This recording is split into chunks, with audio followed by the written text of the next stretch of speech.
You went to bed and woke up to 200 Bitcoin. Yeah. And I used my credit card and I bought 100 Bitcoins for $20. The early days of crypto, it was the Wild West. From there was no clawing back from that rabbit hole.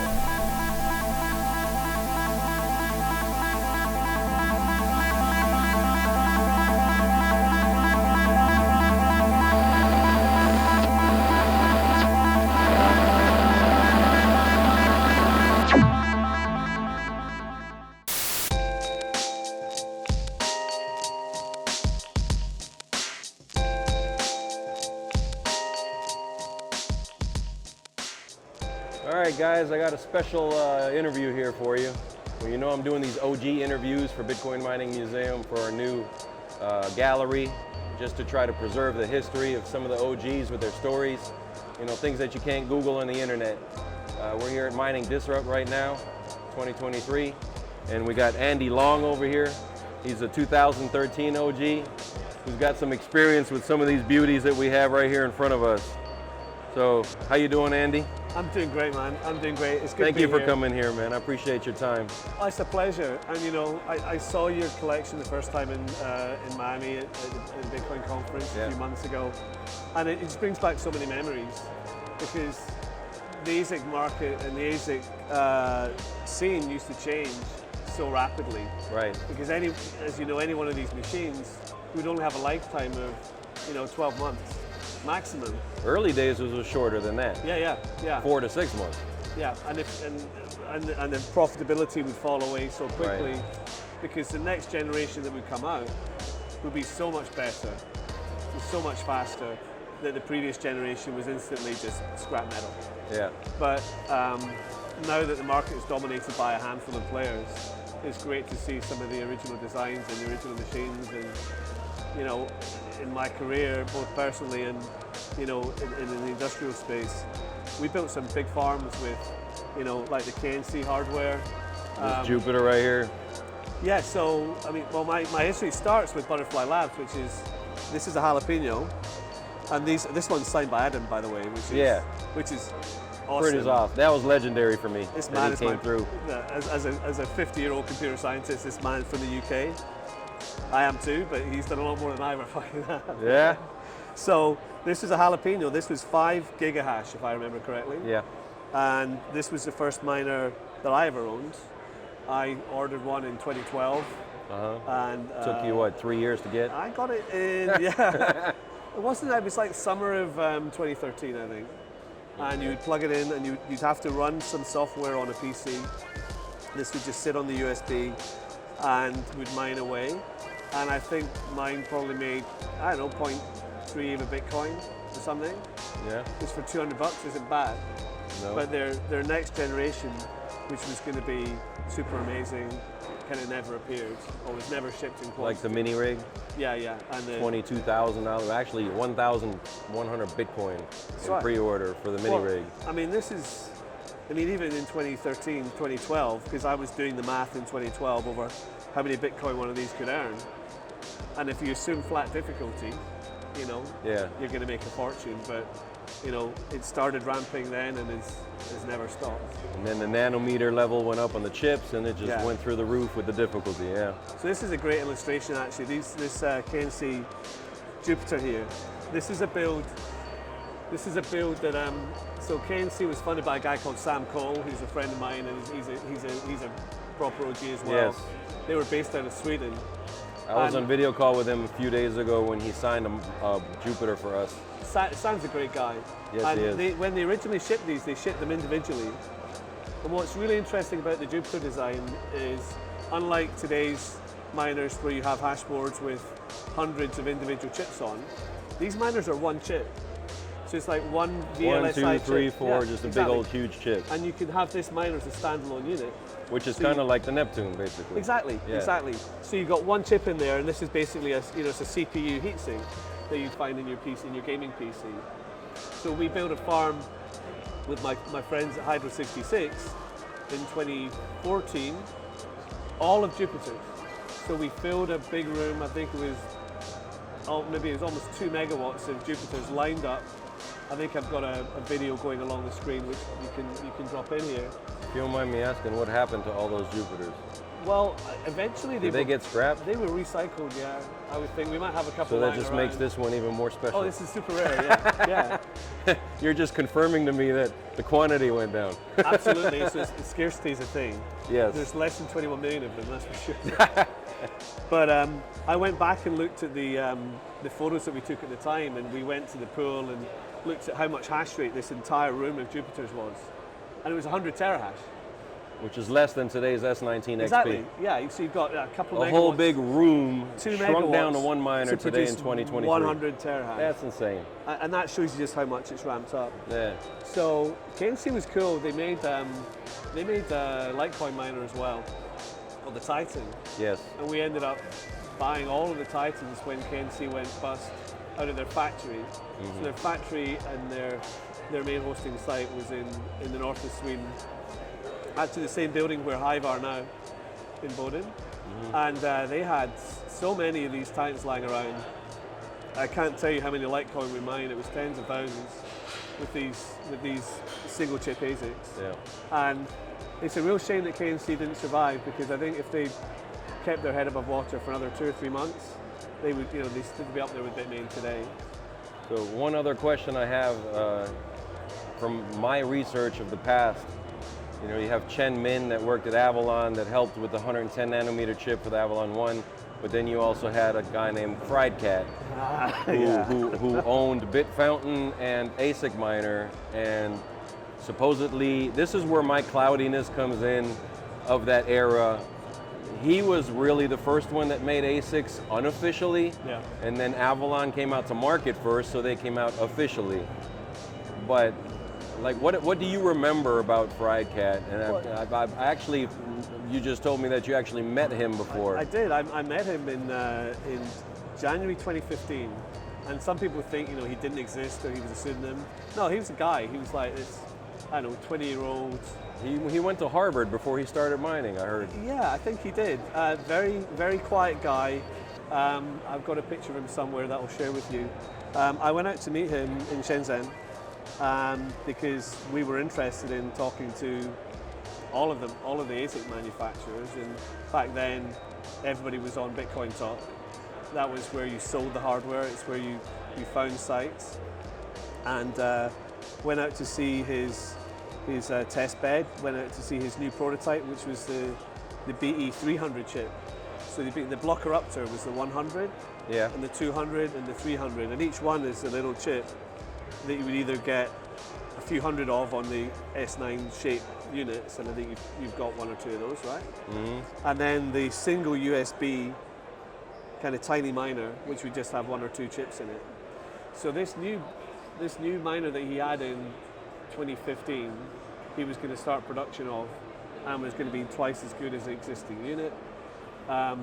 His partner was a guy, his username on Bitcoin Talk was FazeBird. He was like the sales guy. FazeBird? FazeBird, yeah. Like face? No, P-H-A-S-E. Oh, FazeBird. FazeBird. And I think the threads are all still on there, So I met those guys in China, and this thing was like, the stats were incredible. So I said, hey guys, come out to Sweden and visit the data center, and we'll take you around and show you around. I remember vividly being in Stockholm in, I guess, February 2015, and FazeBird turned up and Fried Cat didn't. I said, where's Fried Cat? Oh, we don't know, he didn't turn up to the airport. And as far as I knew, he was never seen again. So there's always been this speculation, did he come to some kind of nasty edge? Also 140,000 Bitcoin went along with it. Allegedly. Allegedly. Yeah.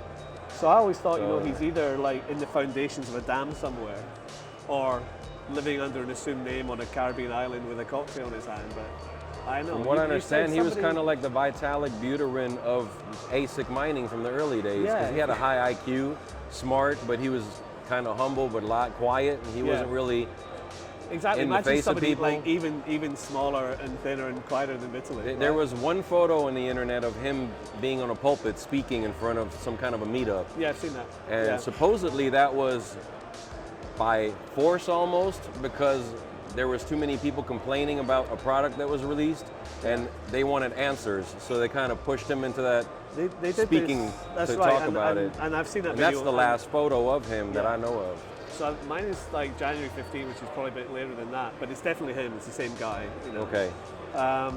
Yeah, very quiet. You could tell he was, you know, super smart. And the thing with ASICs then and now, it's a lot of it is in the hand design. You can't automate it. You can't go to ChatGPT and say, you know, build me an ASIC, because all of these things, you know, took real imagination and design. There's the electronics, right? There's the heat management and the power supplies and everything. That's an electrical engineering problem and a physics problem. But what's on the chip, that takes a special kind of smart. And so when you see some of the great ASICs that you have in the museum, you know, the Butterfly Labs stuff, but you've also got Spondoolies here. Yeah. And Spondoolies, you know, some really great people. They had a in great that reputation. team. They do. We had loads of SP30s, rack mountable, really easy. They'd be 3 kilowatt each, like an S90. So we would have them in a normal data center. 2U from memory. They screaming loud. Very, yeah, louder than a normal ASIC today. But they were super reliable. You know, none of this kind of like pulling out hash boards and failed thermal sensors, and they were rock solid. We actually have the co-founder from Spondoolies on our advisory board for the museum. Oh, cool. Guy Karim. Guy's an awesome guy. Yeah, Guy's an awesome guy. He's an awesome guy. You hear that guy? But you know, some of the brains from Spondoolies at the time are still designing stuff. Yes. And so, yeah, watch the space. You know, there's projects that you probably know about that are quite interesting. I know about them. I'm not going to speak about them though. No. So, yeah, our kind of hit career was Butterfly, a ton with KNC from the Jupiter, through the Neptune, and the Titan on the Litecoin side, and then all the Bitmain stuff. You lived through the Wild West. Yeah, and this was the thing. I actually call it the birth of Bitcoin, because anything from CPU, GPU, FPGA is like the pregnancy of Bitcoin. Exactly. And like, ASICs is when it gave birth. You find like the post on Bitcoin Talk where Satoshi says, guys, like slow up on the GPUs a bit, give people a chance to earn some coins here. But even back in the day, if you had $20 million, you could like build your own ASIC and be competitive. We had a German client who taped their own chip out and they put it into their own rack mount, you know, server, and they built out, you know, 10, 20 megawatts of their own custom ASIC. There's also stories from back then of people who maybe sent a design off to the foundry. You're not talking about Genesis, are you? Not Genesis, okay. But there was an Italian ASIC designer. Okay. I went to visit him, and he'd sent this design off to the foundry in China. I think all the good chips went out the back door and he got all the bad chips. And he showed me this shoebox. I mean, a literal shoebox, and it was full of chips. I mean, like thousands of chips. And he said this box cost me like, I don't know, $5 million, and they were all faulty, you know. So speaking of that reminds me of this, because when I spoke to Sam Cole, I told him, you know, tell me something interesting that probably nobody knows. And he told me that him and his CTO, I think, they didn't want a reputation like Butterfly Labs from being late. Mm-hmm. So they actually took 2 different planes separately to the chip manufacturer and had backpacks to go pick up the chips themselves in a briefcase with handcuffs.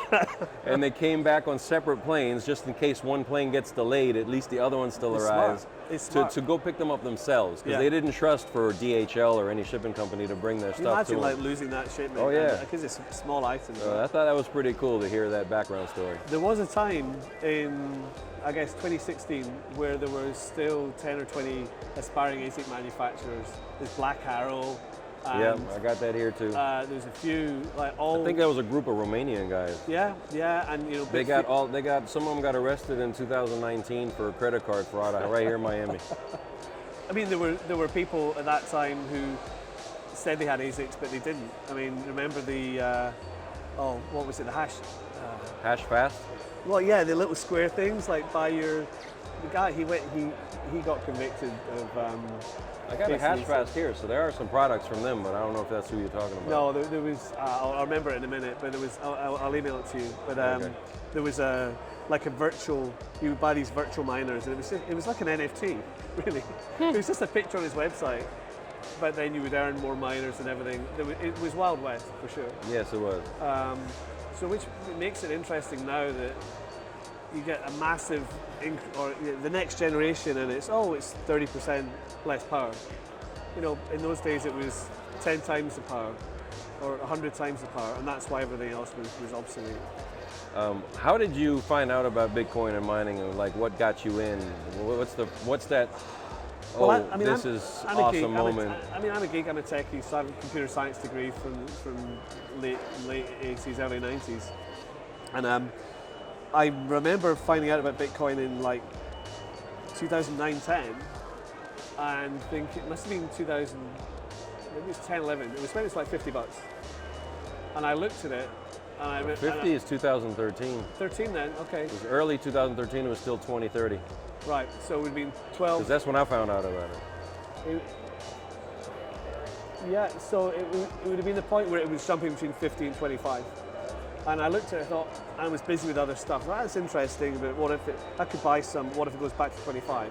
Like, a lot of us have those memories that we regret.